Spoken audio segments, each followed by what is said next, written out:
पवार यांच्या अकाली निधनाला आता 15 दिवस पूर्ण झाले। त्यांच्या विमानाचा नेमका कोणत्या कारणामुळे अपघात झाला याचा शोध संबंधित यंत्रणांकडून युद्ध पातळीवर घेतला जातोय। या दुर्घटनेचा तपास सुरू आहे, मात्र अद्याप अपघातामधील नेमकं कारण स्पष्ट झालेलं नाहीये। तपास प्रक्रियेत काही तांत्रिक अडचणी निर्माण झाल्यानं चौकशीला अडथळा येतोय आणि त्यामुळे अंतिम अहवाल सादर होण्यासाठी आणि अपघाताचं खरं कारण जनतेसमोर येण्यासाठी आणखीन काही कालावधी लागू शकतो अशी शक्यता व्यक्त केली जाते। विमान अपघात तपास ब्युरोकडून विमान अपघातामागील कारणांचा सखोल शोध घेतला जातोय, मात्र उपमुख्यमंत्री अजित पवार प्रवास करत असलेल्या विमानातील ब्लॅक बॉक्स जळालेला अवस्थेत सापडलाय आणि त्यामुळे त्यातील माहिती सुरक्षितरित्या मिळवण्यात काही तांत्रिक अडचणी निर्माण होत आहेत। तर दुसरीकडे रोहित पवार यांनी आपल्या काकांच्या विमान अपघातामागील खरं कारण शोधण्यासाठी एक महत्त्वाचा निर्णय घेतलाय। ते सध्या दिल्लीत हवाई क्षेत्रात वैमानिक आणि अन्य पदांवर राहिलेल्या अधिकाऱ्यांच्या भेटीगाठी घेत आहेत। सगळं सविस्तर आपण आजच्या या व्हिडिओच्या माध्यमातून जाणून घेणार आहोत, त्यामुळे हा व्हिडिओ शेवटपर्यंत पहा। पण त्याआधी तुम्ही चॅनलवर नवे असाल तर आधी चॅनलला सबस्क्राइब करा, या व्हिडिओला लाईक करा आणि शेअर करायला सुद्धा अजिबात विसरू नका। नमस्कार, मी शुभांगी, कॅमेरा मागे आहे मनोज मांडवकर आणि तुम्ही पाहत आहात घेऊन टाक।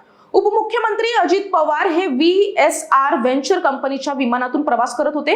अपघातानंतर संबंधित विमानाचा ब्लॅक बॉक्स तपास यंत्रणेच्या हाती लागला, मात्र तो जळालेल्या अवस्थेत आढळून आला आणि त्यामुळे त्यातील माहिती पुनर्प्राप्त करण्यासाठी तांत्रिक अडचणी येत आहेत। गेल्या वर्षी अहमदाबाद येथील एअर इंडियाच्या विमानाला अपघात झाला होता। लंडनकडे जाणारं ते विमान उड्डाणानंतर अवघ्या काही मिनिटातच कोसळलं होतं आणि त्या घटनेत विमानाचा ब्लॅक बॉक्स सुरक्षित सापडल्यानं त्यातील माहिती देशातच यशस्वीरित्या मिळवत आली होती। मात्र अजित पवार प्रवास करत असलेल्या विमानातील ब्लॅक बॉक्स गंभीररित्या जळालेल्या अवस्थेत असल्यानं माहिती मिळवण्याच्या प्रक्रियेत सध्या अडथळे निर्माण झालेत। अजित पवार हे लिअर जेट प्रकारातील विमानातून प्रवास करत होते आणि या विमानाची निर्मिती अमेरिकेत झालेली असल्यानं हा ब्लॅक बॉक्स पुढील तपासासाठी अमेरिकेला पाठवण्याचा विचार सध्या सुरू आहे। त्यातील माहिती पुनर्प्राप्त करण्यासाठी संबंधित कंपनीची मदत घेतली जाणार आहे।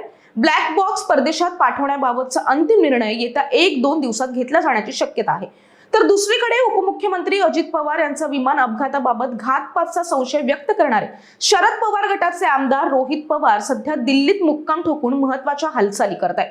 काही दिवसांपूर्वी घेतलेल्या पत्रकार परिषदेत त्यांनी अजित पवार यांच्या विमान अपघातामागे काहीतरी संशयास्पद घडलं असल्याची शक्यता व्यक्त केली होती। सरकारनं फक्त चौकशी जाहीर करण्यापलीकडे ठोस पावलं उचलली नसल्याचा आरोप सुद्धा रोहित पवार यांनी केला होता आणि याच पार्श्वभूमीवर आपल्या काकांच्या अपघातामागील सत्य शोधण्यासाठी रोहित पवार यांनी पुढाकार घेतलाय आणि ते सध्या दिल्लीत हवाई क्षेत्रात वैमानिक तसेच विविध पदांवर कार्यरत राहिलेल्या अधिकाऱ्यांच्या भेटी घेत असून तज्ञांकडून माहिती गोळा करत आहेत। दरम्यान या प्रकरणाचा तपास नागरी विमान वाहतूक महासंचालनालयाकडून सुरू असला तरी प्राथमिक चौकशी अहवाल अद्याप जाहीर झालेला नाहीये।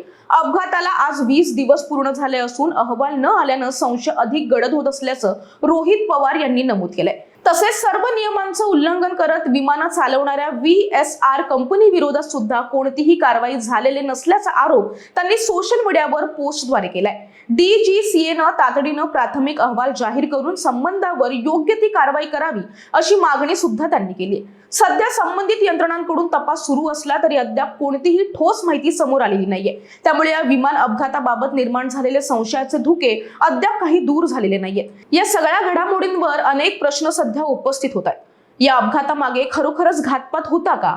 चौकशी अहवालाला विलंब का होतोय आणि या प्रकरणाचं संपूर्ण सत्य जनतेसमोर कधी येणार, हे सगळे प्रश्न सध्या उपस्थित होत आहेत। तुम्हाला या सर्व प्रकरणाबद्दल काय वाटतं? कमेंट करून नक्की सांगा। या व्हिडिओला लाईक करा, शेअर करायला सुद्धा अजिबात विसरू नका आणि हा व्हिडिओ तुम्ही शेवटपर्यंत पाहिला त्याबद्दल खूप खूप धन्यवाद।